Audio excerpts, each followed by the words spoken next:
The morning began with a silence so absolute it felt alive, a silence that pressed against the skin like a breath withheld, waiting for something yet unnamed. Thunder Mesa stretched vast and unbroken under the pale sweep of dawn, the earth scarred with old winds, the air touched by the faint bitterness of ash and grass. At the edge of that quiet, where a lonely cabin clung stubbornly to the slope of the red bluffs, a man stirred from uneasy dreams. His name was Thaddeus Blackwood, a rancher by circumstance, a widower by fate, and for too long now a man whose heart had become a locked room echoing only with the memory of his wife Sarah. The world had carried on without him, but he remained still, as if grief had nailed his boots to the porch and told him there was nowhere left to go. He rose to the creak of wood and stepped outside, expecting nothing but the endless stretch of land, the hawk that sometimes circled above, the indifferent sky. Yet on this morning the familiar emptiness was broken. 3 figures sat waiting on his porch, still as shadows etched into the timber, their eyes fixed upon him as though they had been carved there by the night itself. They did not move, did not speak at first, and that silence, their silence, was heavier than any storm he had ever ridden through. Something within him, long dormant, stirred uncomfortably. It was not desire, not even anger, it was simply the undeniable awareness that his life had just been rewritten in a single breath. The eldest rose with deliberate grace. Her presence carried the authority of fire burning slow, controlled, but impossible to ignore. Her voice was soft, yet steady enough to cut the wind in two. "Before the sun sets," she said, "you must choose one of us to be your wife." The words landed like stones upon the fragile scaffolding of his solitude. His jaw tightened, his hands clenched, his pulse quickened against his will. For 2 winters he had kept himself sealed against the world, but now 3 strangers sat like sentinels of change, refusing to look away. Grief rushed through him again, sharp as the day he had laid Sarah beneath the frozen earth. Her laughter still clung to the cabin walls. Her hum still haunted the storms. Her absence still ruled every breath. And yet these women, Cheyenne sisters with faces shaped by dust, wind, and untold stories, had stepped into that hollow with an unshakable calm, as though they carried answers he had never dared to ask. Their presence unsettled him, but beneath that unease was the faintest thread of something he thought he had buried forever: possibility. The land itself seemed to lean closer. The air thickened, the hawk's cry faded into the horizon, and even the old porch held its groan. Everything waited on what he would do, on what this encounter meant. And though his first instinct was to deny, to turn his back, to protect the fragile shell he had built around his loss, he could not erase the truth. Fate had arrived, uninvited, sitting patient in 3 pairs of steady eyes. In the distance, the mesa shimmered gold under the climbing sun, vast and unyielding, yet whispering promises of renewal to anyone willing to listen. Thaddeus swallowed hard, every muscle tense with resistance, but deep within, a quieter rhythm beat against the walls of his sorrow, hinting that the silence of his days might soon be broken forever. The story of his heart had not ended with Sarah's grave. It had merely been waiting for a new beginning, one he had never imagined would come to him in this form. And so the day unfolded, each breath carrying him closer to the choice that would test the weight of his grief against the fragile hope of healing. For love, in its most unexpected guise, had arrived not with tenderness or invitation, but with stillness, certainty, and the daring suggestion that even the loneliest soul could be seen again. If this beginning stirs something gentle in you, if it touches the hidden corners of your heart the way the soft dawn touched the mesa, I invite you to linger. Leave a comment, share your thoughts, and subscribe so these stories may continue to breathe. Every little gesture of support is like a spark of healing light. Together, they help keep these tales alive for those still searching for warmth in the quiet. And as this story moves forward, may it remind you that no silence is final, no grief unending, and even the most desolate porch can one day welcome the footsteps of love once more. The wind shifted then, carrying with it the scent of dust and something else, something new. Thaddeus felt it and knew the days ahead would not pass quietly. The women had not come for shelter alone. They had come to change everything, and though he did not yet understand how, the horizon had already begun to bend toward the possibility of love's return.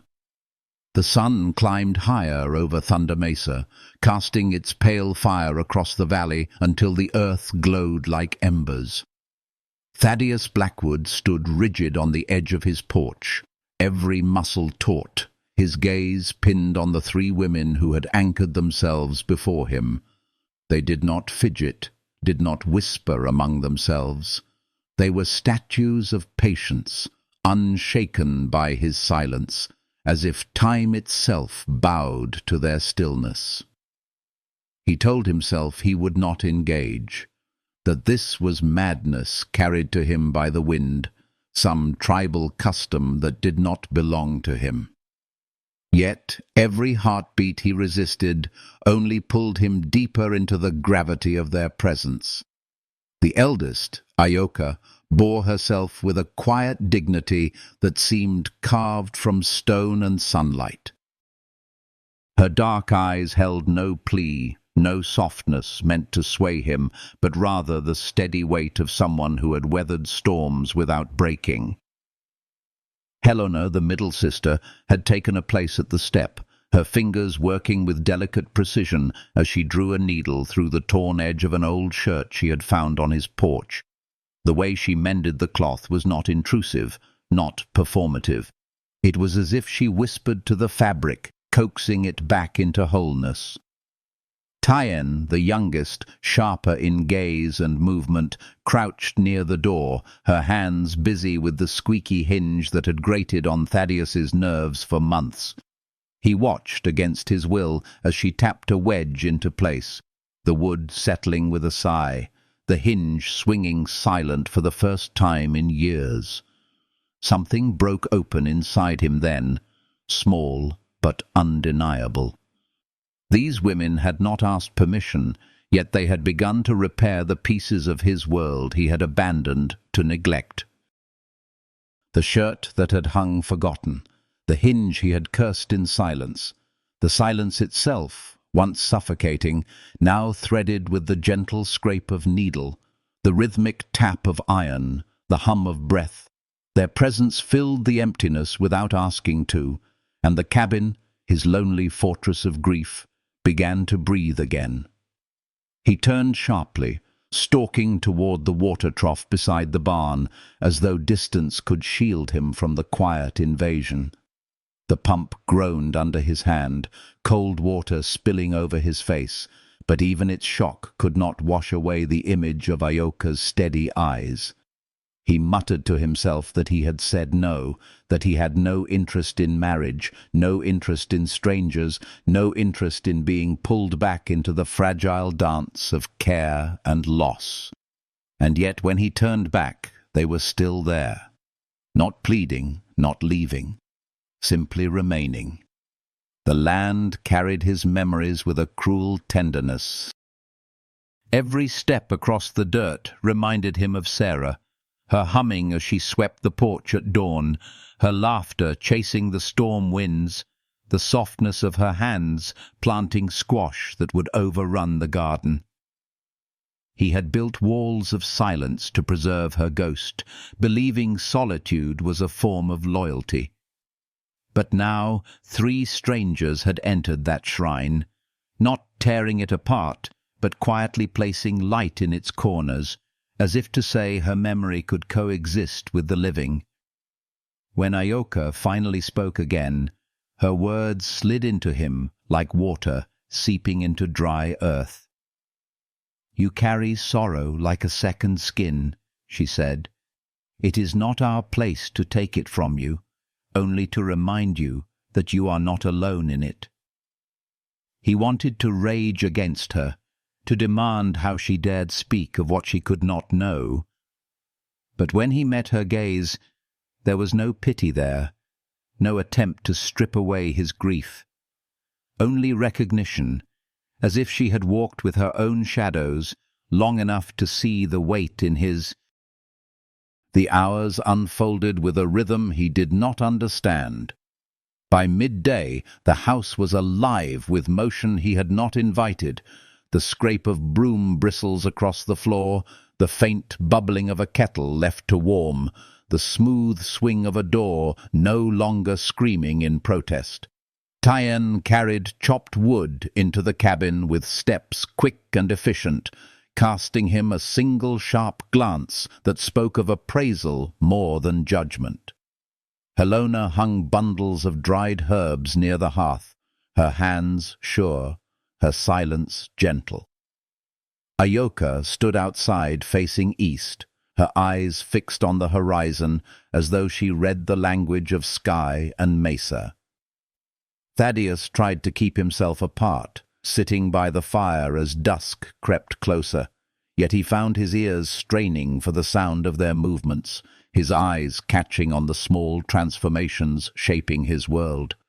It was unbearable, and yet oddly soothing, like a wound being cleaned even as it burned. When night settled, thick and quilted with stars, he sat with Ayoka on the porch, the memory of Sarah pressing hard against him. He spoke her name for the first time in months, his voice low, confessing that she had been kind but sharp, distrustful but endlessly warm, and that her biscuits had been the finest west of the Gila. Ayoka did not interrupt, did not probe. She simply sat beside him until the sky swallowed their words, and then she said softly, "Love does not vanish. It makes room." The phrase echoed in him long after, like the low hum of a song half remembered. For the first time in years, the silence was not empty. It was full of breathing, of firelight, of the possibility that his grief was not the end of his story, but the soil for something tender to grow again. He did not choose, not yet. He did not trust his heart to leap so quickly. But when he lifted his eyes to the stars, they found Ayoka's face first, and she was already watching him. And so the days began to shift, carrying him forward, not by decision, but by the gentle inevitability of presence. The land remained harsh, the sky unyielding, but within his cabin something softer had begun to take root. It was healing in its quietest form, the kind that did not erase scars, but reminded him that scars meant survival. The loneliness that had once ruled every dawn was no longer absolute. 3 women had arrived, and with them the slow turning of his heart toward the light of another beginning. The horizon, once barren, now held the outline of change, and even in his stubborn resistance, Thaddeus felt the truth stirring. The life he had thought burned to ash might yet rise again.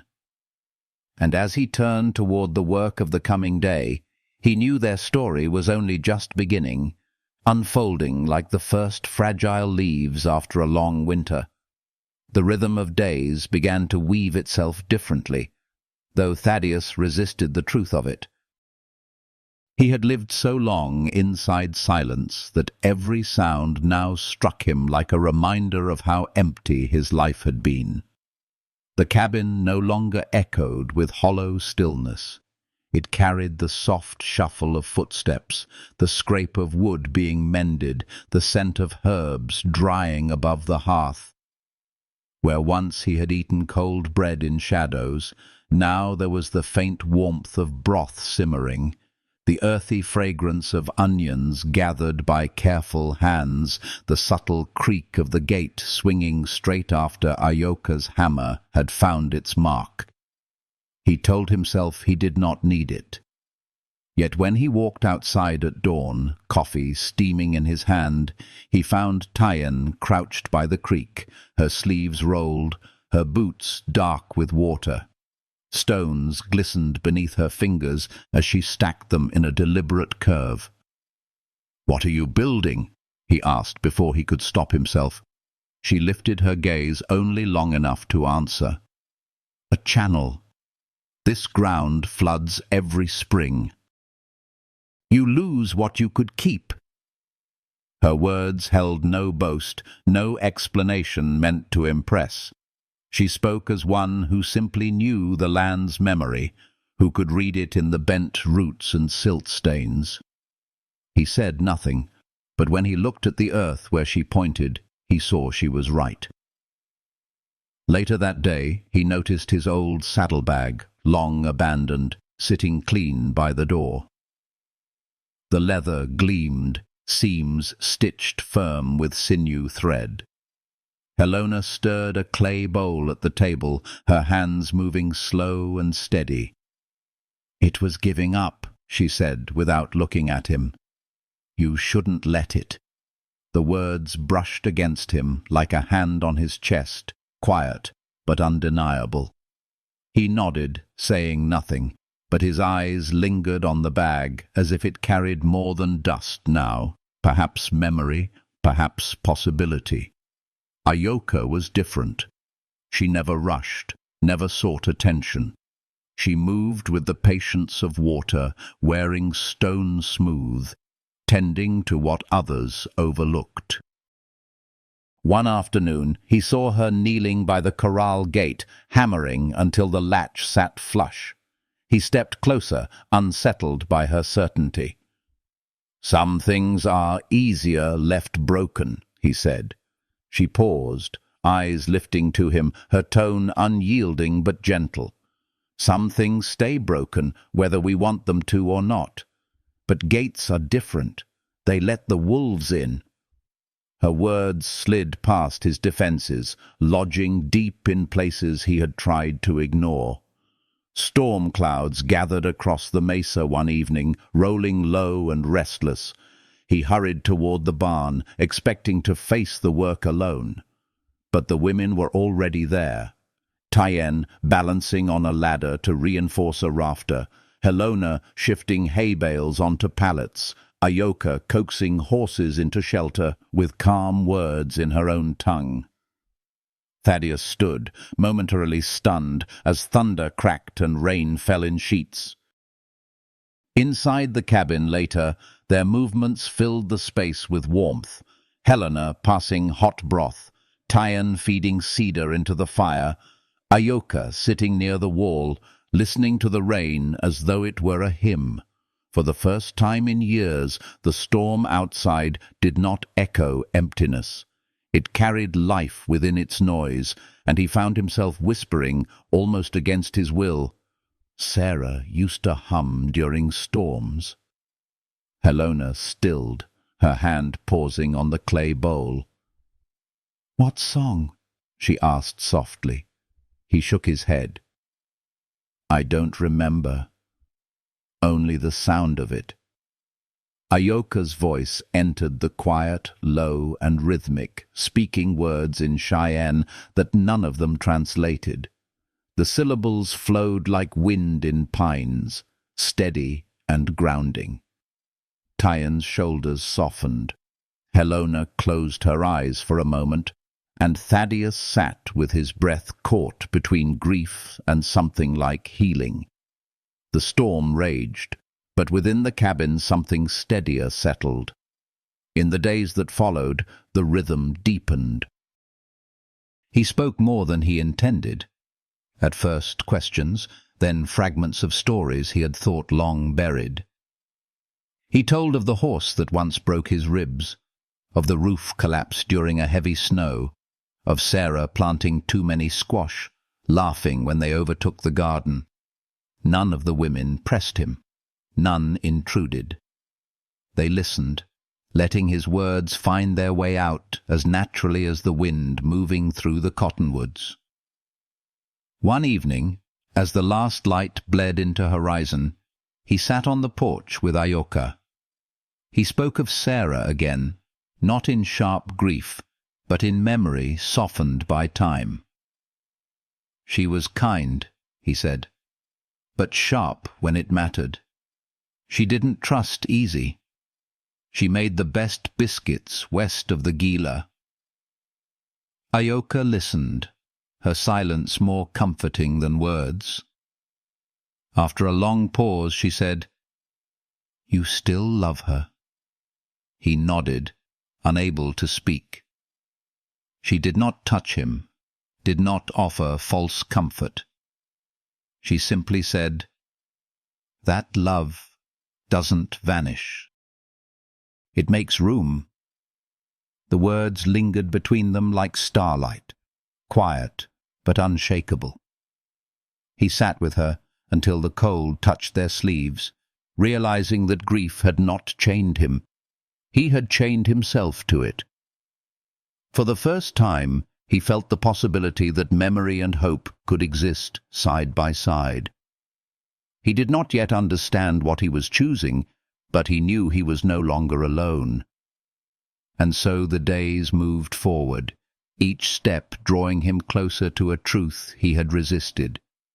His world was being remade, not by force, but by hands that mended quietly, by gazes that did not flinch, by the soft persistence of presence.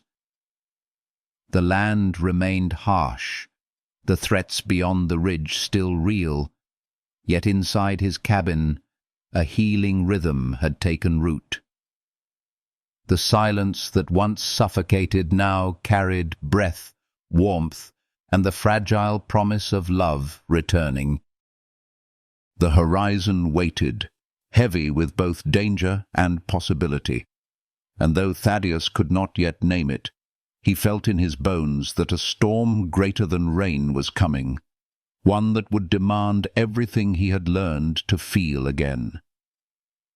The morning air tasted of ash and cedar, the memory of storm clouds still lingering on the horizon, though the land now carried a fragile calm. Thaddeus rose with an ache in his ribs, not from any wound, but from the heaviness of memory loosening its grip. He stepped outside, the porch boards sighing beneath his boots, and for the first time in a long while he felt the weight of the silence differently. It was no longer the emptiness of absence. It was the pause before something new could begin. Helena was already in the garden, sleeves rolled to her elbows, her hands buried in soil that still smelled of yesterday's rain. She moved with patience, her touch careful, as though she knew the earth needed gentleness after hardship.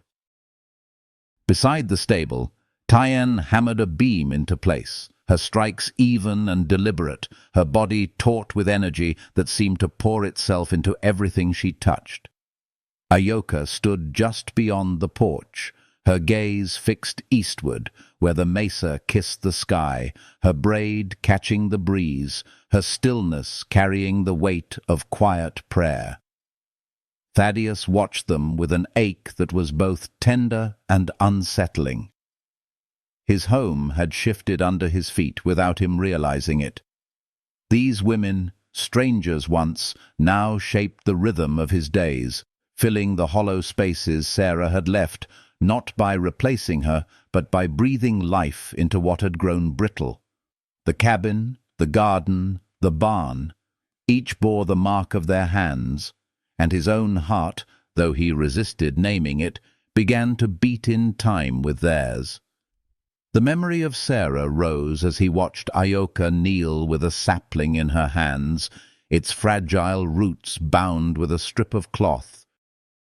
She pressed her fingers into the earth, choosing the blackened patch where fire had once raged hottest. Thaddeus crouched beside her, his movements stiff but steady, his voice breaking the quiet. "What is it?" She glanced at him, eyes dark but kind. "Cottonwood. It will take root here, if tended." He nodded, swallowing against the catch in his throat. Sarah used to say, "This land never forgets. It holds everything." Ioka met his eyes without flinching. "Then let it hold something new." Together they pressed the soil around the roots, their hands brushing once, the warmth of her skin sparking through him like a reminder that he was still alive. The sapling trembled in the breeze, fragile yet stubborn, much like the hope that had begun to stir within him. From the porch, Tayan paused in her work. Helona lifted her head from the soil, and for a heartbeat, all four of them stood still in shared breath. The silence was not hollow. It was full, carrying the weight of beginning. Yet peace in Thunder Mesa was never meant to last. That evening, as he mended a fence line, Thaddeus felt it first. A dull tremor beneath his boots, a rhythm too steady to be wind.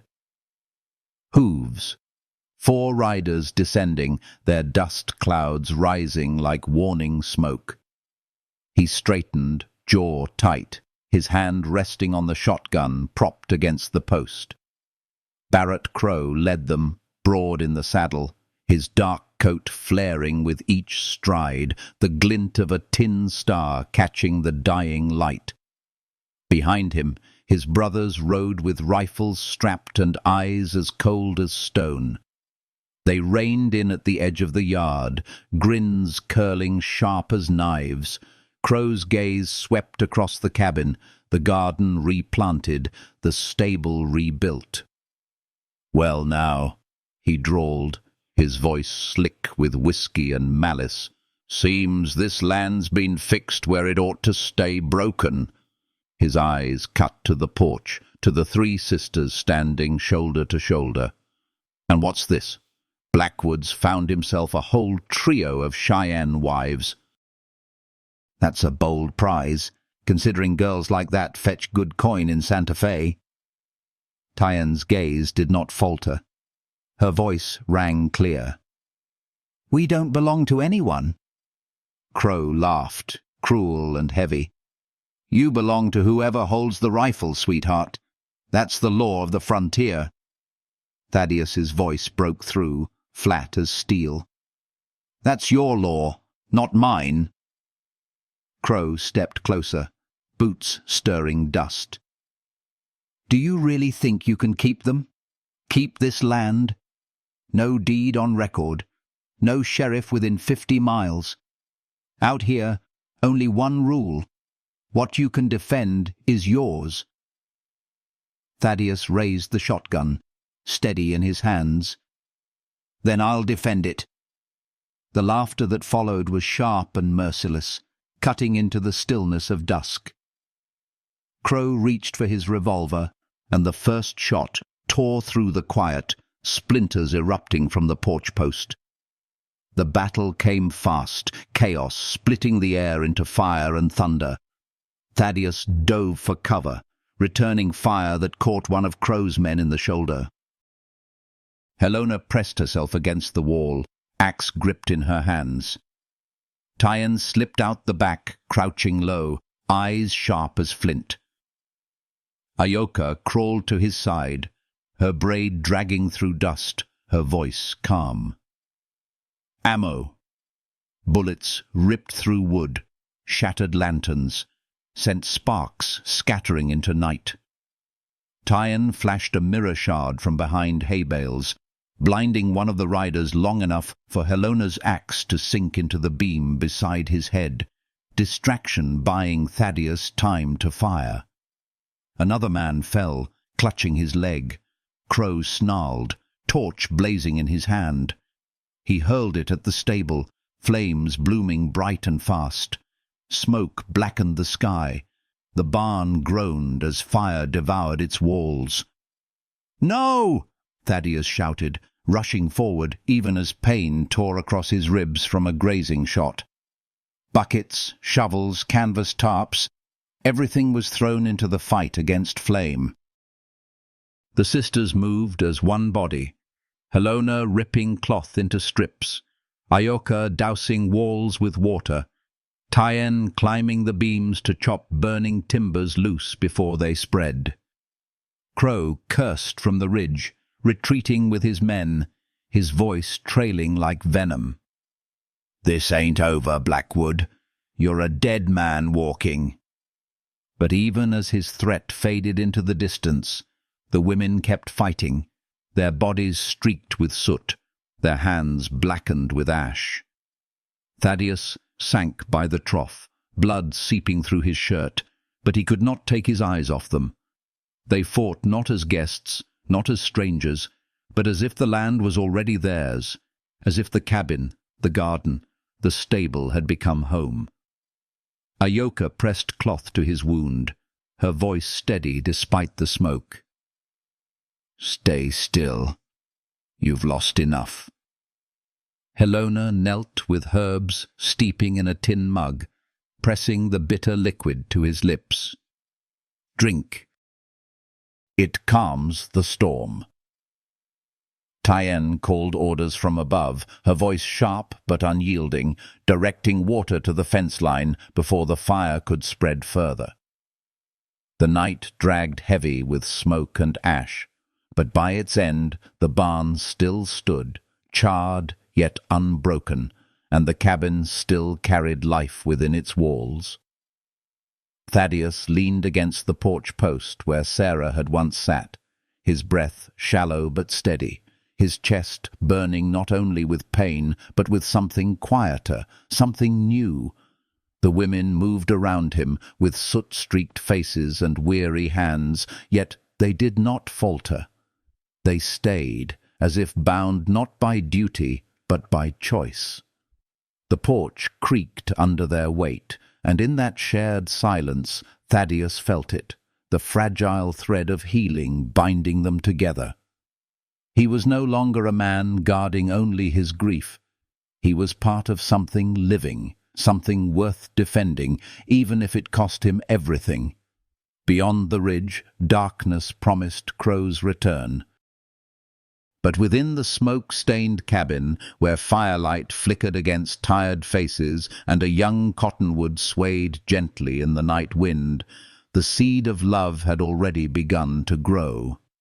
And Thaddeus, battered but unbroken, knew his heart had taken its first true step toward home again.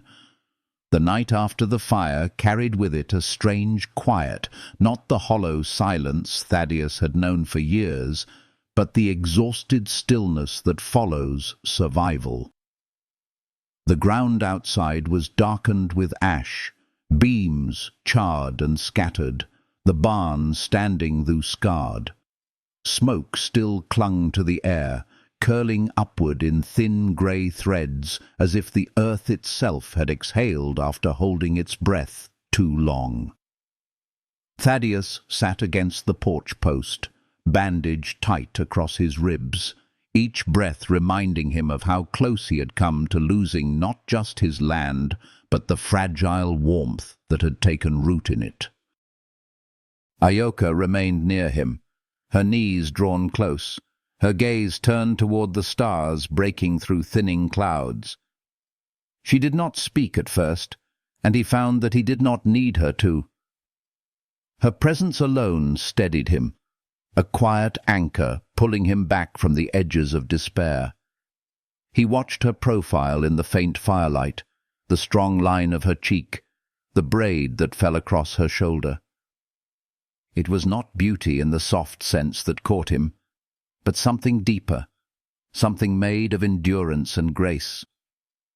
For the first time, he allowed himself to wonder if fate had not abandoned him, but brought him exactly what his soul needed, though he was not yet ready to name it aloud. Helona worked nearby, sorting through the remnants of her herb pouches, salvaging what had not been burned. Her hands moved carefully, her touch firm yet tender, as if even crushed leaves and broken bark still carried worth. The way she handled them reminded Thaddeus of how she had handled his wound, without fear, without hesitation, but with the assurance of someone who understood how to draw healing from what remained. Tyen's figure moved like a shadow in the dark yard, her shoulders bent from dragging heavy beams clear of the rubble. She paused once, wiped her soot-blackened hands on her trousers, and glanced toward him. Her sharpness had softened, if only for a heartbeat, before she turned back to her work. "You held the line," Ayoka finally said, her voice carrying softly through the smoke. He shook his head. "I couldn't stop them. They'll come back." Her gaze did not waver. "That kind of man always does. But you did not fall. That matters." His jaw tightened, guilt pressing hard against his chest. "This isn't your fight. You could leave." Her answer came steady, without hesitation. "We stay because we choose to." The words sank deep, cutting through the self-loathing that had gnawed at him since Sarah's death. For so long he had believed himself cursed to bring ruin to anyone who drew close. Yet here they were, 3 women who had every reason to walk away, choosing instead to remain. And for the first time, he allowed himself to believe it was not pity that kept them there, but something stronger, something like trust, like belonging. As the days followed, the rhythm of rebuilding began. The land bore its wounds, black streaks across the soil, broken boards stacked like bones, but life returned anyway. Helona knelt in the garden, her hands dirty with replanting squash seeds where Sarah's had once grown.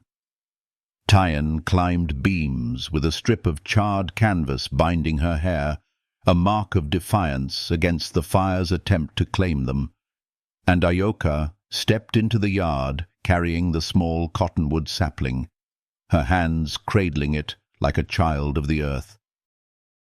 Together she and Thaddeus pressed it into the soil where the flames had burned hottest. He winced as he bent, the bandage pulling across his ribs, but he stayed with her, his hands pressing the earth firm around the roots. When they finished, the sapling swayed in the breeze, its slender leaves trembling but unbroken. It was fragile, yes, but alive, and that was enough. From the porch, Helena lifted her gaze, and Tyen paused her hammer, and for a single moment the 4 of them stood in silence, not of emptiness, but of shared breath. Thaddeus looked at the tree and felt something shift inside him. He had thought survival meant clinging to what had been, but perhaps it meant planting anew, even in scorched ground. That night he sat again on the porch, his body heavy with pain, but his heart strangely lighter. Ayoka joined him, as she often did, her silence carrying more comfort than words. "You remind me of her," he confessed, his voice barely more than a whisper. "Sarah." "It frightens me." Ayoka tilted her head, her gaze unwavering. "I don't want to bury another person I care about," he admitted, the words breaking from a place he had never let himself speak. Her answer came gentle, yet firm. "Caring doesn't lead to graves. Fear does." The truth of it pressed hard against his chest, loosening something he had kept bound for too long. He lowered his gaze, breath-catching, and whispered, "I still feel her here, every corner, every sound." Ayoka did not deny it. "Then she is part of this place. That does not end."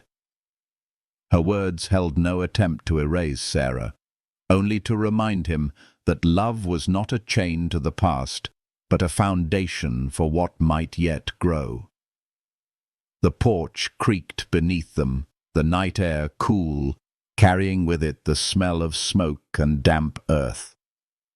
Thaddeus leaned his head back against the post, fatigue pulling at him, but the ache in his chest was no longer only pain. It was the slow opening of something new, something tender.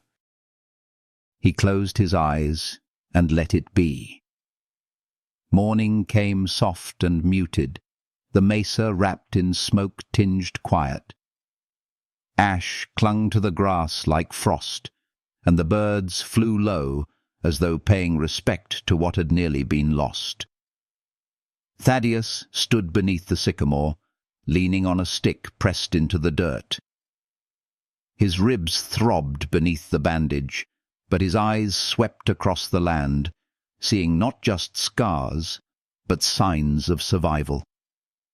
The barn stood, though leaning, the corral patched, the garden replanted, the sapling trembling with promise.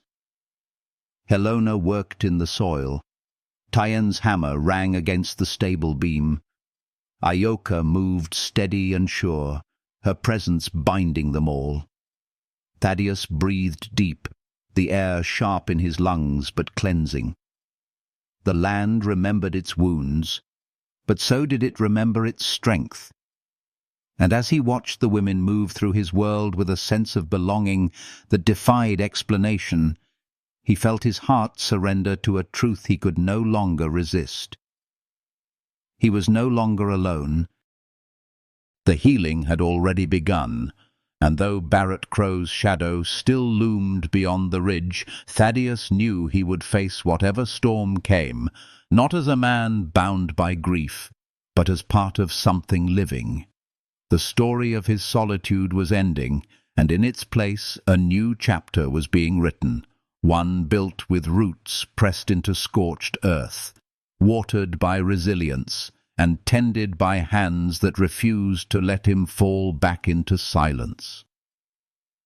The mesa carried scars, but so did he, and both still held the strength to rise again.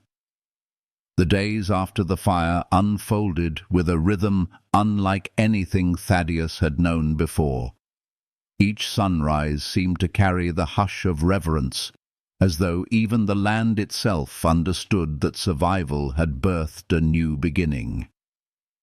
Ash still clung to the soil, streaks of black marked the fence line, and the air held the faint bitterness of burnt hay, but woven through it all was the scent of life, slowly reclaiming what had been threatened. He rose each morning with the ache of his wounds, his ribs still tight beneath the bandage, but also with the quiet pull of purpose. There were now footsteps in his world other than his own, and their weight changed everything. Helona moved in the garden, sleeves rolled, her dark hair bound loosely at her neck. She replanted the squash that Sarah had once tended, her fingers pressing the seeds into the earth with steady patience. Watching her, Thaddeus felt a pang not of loss, but of recognition. How resilience had its own kind of beauty. How healing was not born of forgetting, but of planting again in the very place where grief had struck deepest. Tyen's hammer rang each day against beams and boards, her body lean and sure as she rebuilt the stable wall. She tied her hair back with a strip of charred canvas, a gesture of defiance against the fire's attempt to claim their world. Every strike of her hammer spoke of determination, as though she was teaching the land itself that ruin could be answered with resolve. And then there was Ayoka, whose presence lingered at the edges of his thoughts more than he wished to admit. He often found her near the sapling they had planted together, the young cottonwood trembling in the wind, but holding fast. Sometimes she would stand still, watching the horizon. Other times she would kneel to brush soil over its roots, her movements slow and reverent. He began to feel the tree was more than a symbol of their survival. It was a tether between grief and hope, a living reminder that something fragile could grow even in burned earth. Thaddeus moved among them, his body slower than before, yet his hands itched for work. He mended fence posts, patched roof shingles, carried buckets of water to the garden. The sisters never treated him as fragile, though they watched with quiet care when his breath shortened or his hand pressed against his side. Helena would set a cup of steeped herbs beside him without asking, the bitter taste curling on his tongue but easing the pain. Tyan would wordlessly pick up where he left off, her eyes sharp yet not unkind. Ayoka, when their paths crossed, would hold his gaze a moment longer than necessary, her silence speaking what words could not, that his struggle was seen but not judged. At night, the cabin filled with warmth that was no longer just firelight. The sisters worked in rhythm with one another, each movement flowing into the next. Helena stirred broth and laid herbs along the mantel. Tyan sharpened tools by the fire, sparks flickering against her steady profile. Ayoka sat quietly, braiding strips of leather or mending a tear, her presence calming the room like water smoothing stone. Thaddeus sat among them, often silent, but the silence no longer weighed on him. It carried breath, belonging, the tender ache of something whole returning piece by piece. One evening, when the mesa glowed under a sky streaked with rose and violet, Thaddeus walked to the ridge with Ayoka. His ribs still burned, but he leaned on a walking stick, his steps deliberate. They stood together where the land opened wide and endless, the cottonwoods rustling faintly in the distance. For a long time, neither spoke. Finally, he broke the silence. "I wasn't ready for this," he admitted, his voice rough. "For people again. For hope." Ayoka's gaze stayed on the horizon, her tone calm, as if she spoke to the wind. "You don't have to be ready. You only have to stop turning away." The words pierced him in a place untouched since Sarah's passing. He lowered his head, shame tightening his throat. "I was afraid. Still am." She turned to him then, her eyes holding not pity, but truth. "Fear keeps the door closed, but love waits outside, patient, until you open it." He felt the ground steady beneath him in a way it had not for years.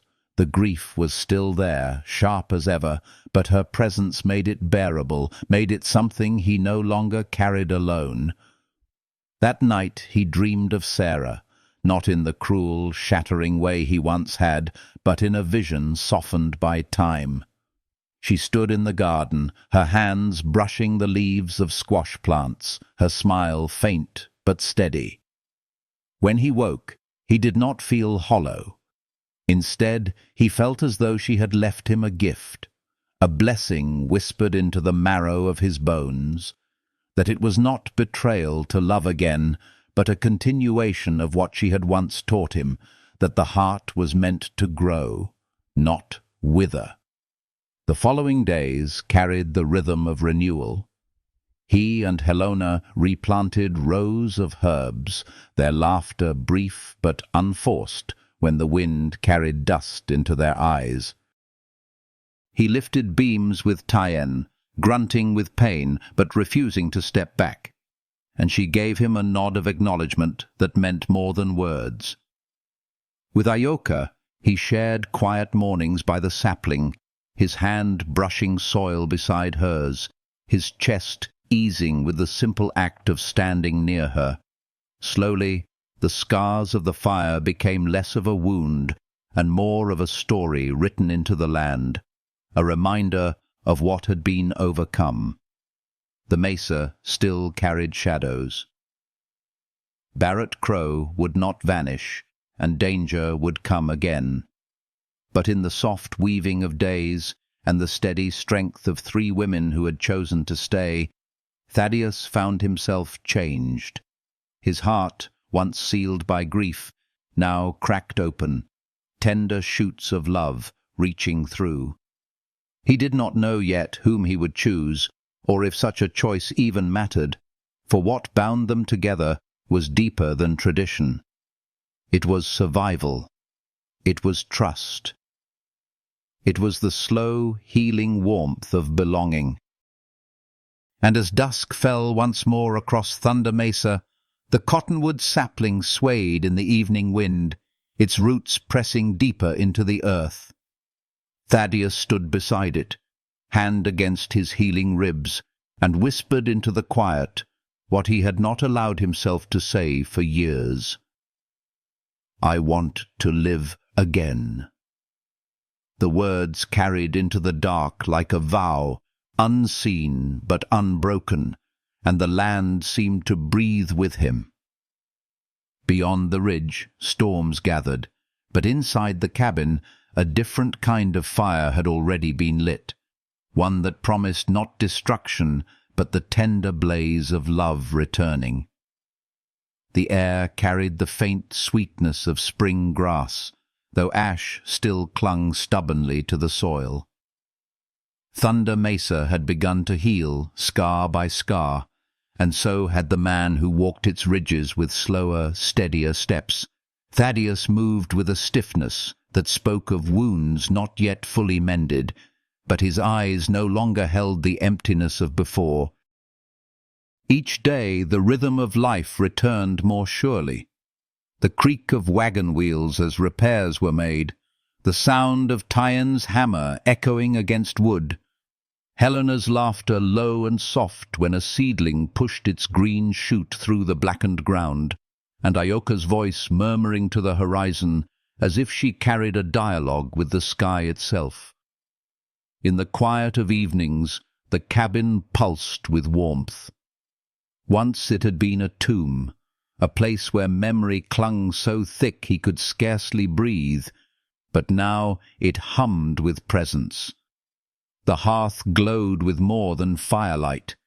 It carried the comfort of voices, the scrape of tools, the rustle of herbs tied in bundles.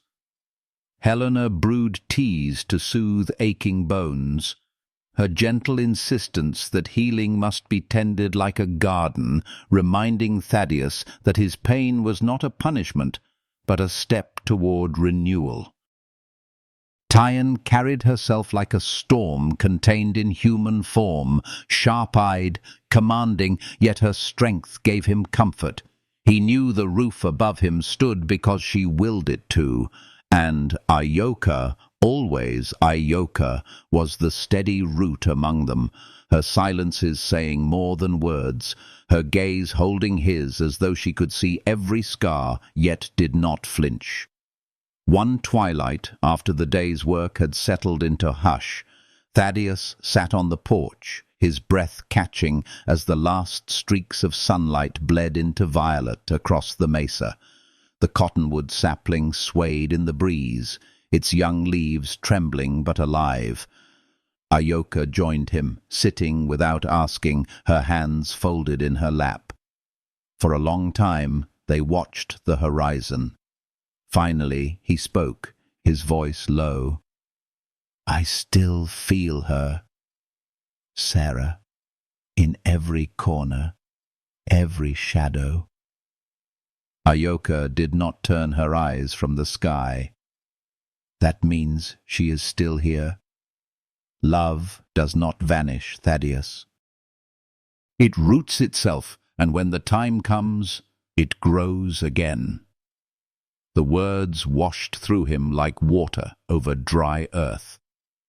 He had always feared love was a flame that once extinguished could never return. Now he saw it differently. Love did not end. It transformed, making room for what came after. The days carried them further into an unspoken bond. He worked alongside Helena in the garden, his large hands clumsy compared to her practiced touch, yet she guided him with quiet patience. "We fix what is torn," she told him once, holding up a seedling too fragile to stand. She pressed soil firm around its stem, showing him that care was not weakness but strength. Tyann challenged him without words, her sharp glances daring him to match her endurance even when pain laced his movements. And when he did not falter, she granted him the smallest nods, gestures that felt heavier than spoken praise. But it was Ayoka who unsettled him most, not with demands, but with her calm. She did not push, did not try to replace, but simply remained. When storms rolled across the horizon, he found himself listening not for Sarah's humming, but for Ayoka's voice in Cheyenne, carrying low and melodic, a sound that soothed the ache in his chest like balm against a long wound. He wondered if Sarah would have approved, and the thought no longer brought guilt, but something like peace. For perhaps the heart was never meant to choose between love and memory. Perhaps it was meant to carry both, tenderly, side by side. One evening, Tyann returned from the ridge with news. Smoke spotted far beyond the valley. It was a warning, a shadow stretching toward them again. Thaddeus felt the familiar tension knot in his chest, the knowledge that Barrett Crow was not finished, that storms gathered where old grudges refused to die. But when he looked at the women, Helena's hands steady with her herbs, Tyann's sharp eyes gleaming with defiance, Ayoka's calm rooted in something deeper than fear, he realized he did not stand alone. That night, as fire crackled in the hearth, Thaddeus found himself speaking words he had not planned. "I was lost when you came. I thought grief was the only companion left to me. But now—" His voice broke, but he pressed on. "Now I see life has a way of returning, even when you don't ask for it. You've made this place more than mine. You've made it home again." Helena looked up, her hands pausing in their work, a softness in her eyes that carried no surprise, as though she had known he would one day say it. Tyann's mouth tilted almost imperceptibly, pride flashing for just a moment before she looked away. Ayoka, silent as ever, reached out to lay her hand lightly over his. The warmth of it spread through him, steady, unhurried, undeniable. The scars of the fire remained, but life was pushing through the ashes. And as the mesa stretched vast and unyielding before them, Thaddeus felt something he had not dared to in years. Anticipation. The horizon no longer promised only loss. It carried the whisper of a future, fragile but alive, waiting to be claimed. The night deepened, stars flickering into place, and within the cabin the quiet hum of belonging settled into every corner. For the first time since Sarah's passing, Thaddeus closed his eyes not to the emptiness of grief, but to the steady breath of hope beside him. And though danger loomed beyond the ridge, his heart knew the truth. Whatever storm returned, they would face it together. The land had not abandoned him. Love had not abandoned him. He was no longer the lonely rancher in a house of silence, but a man learning to live again, one breath, one heartbeat, one tender moment at a time. Dawn broke softer than usual, the horizon painted in gold and pale rose, as if the sky itself wished to heal what the fire and violence had scarred. The mesa lay stretched and solemn, carrying both the silence of memory and the hum of life, stirring once more. Thaddeus stepped outside with slow, steady breaths, his ribs still bound, but his spirit less fragile. The air was cool, touched with the faint perfume of turned soil and cedar smoke. Behind him, the cabin no longer felt like a tomb of grief. It pulsed with warmth, the sound of movement, the presence of voices. Helena was in the garden, her hands black with earth as she pressed new seedlings into the soil. She hummed softly, a tune without words, and the sound floated through the morning like a thread of comfort. Nearby, Tyen carried timber to the stable, her body strong, her jaw set in defiance against all that had tried to break them. Her hammer struck rhythm into the morning, a song of survival that belonged not just to her, but to all of them. Ioka walked slowly toward the young cottonwood sapling, her hand brushing its leaves. The tree swayed gently, fragile but alive, a sign that the land was willing to hold more than scars. Thaddeus watched them, his heart stirring in ways that were both unsettling and tender. He saw in each of them not strangers forced into his life, but women who had chosen to stay, to bind themselves to the land and to him. Their presence was no longer an intrusion, but a rhythm he had come to depend upon. Helena with her quiet mending, Tyen with her fierce resilience, Ioka with her unwavering calm. Together they had transformed his loneliness into something he had never expected to know again: belonging. He stepped down into the yard, the soil soft beneath his boots, and moved toward the sapling. Ioka glanced at him but did not speak. Together they knelt to press the soil firmer around its roots.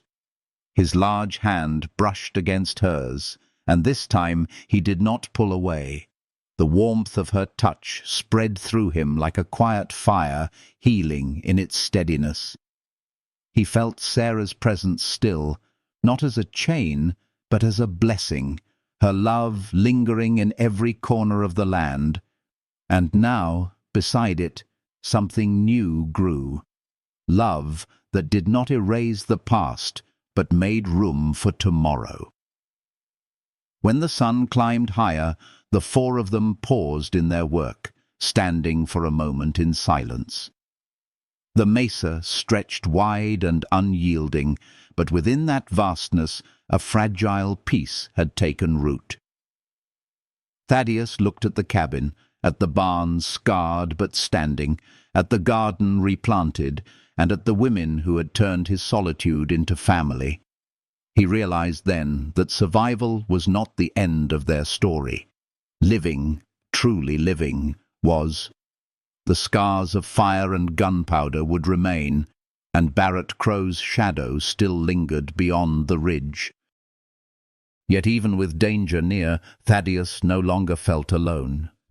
His hands had touched the earth beside theirs, his breath mingled with their laughter, his heart had opened like a door once rusted shut. Love had returned to him, not in the same form, but in a way that carried strength, warmth, and the gentle promise of healing. As the wind brushed across the land, stirring the leaves of the cottonwood, Thaddeus knew he had been given a second chance. The ranch was no longer a monument to grief. It was a living place, alive with footsteps, voices, and the breath of hope. He turned to Ioka, Helena, and Tyen, his voice low but certain. "We build," he said, and they nodded, for they already had. The horizon shimmered with light, fragile and eternal, as if the land itself blessed their choice. And in that moment, Thaddeus understood. Some stories are not about what is lost, but about what rises from the ashes, stronger and more tender than before. If this story touched a quiet place in your heart, if it reminded you of love's power to heal even after fire and loss, I invite you to share your thoughts in the comments. Leave a like, subscribe, and help these stories continue to breathe. Every gesture is a small light, keeping alive the flame of hope for those still searching for warmth in the silence.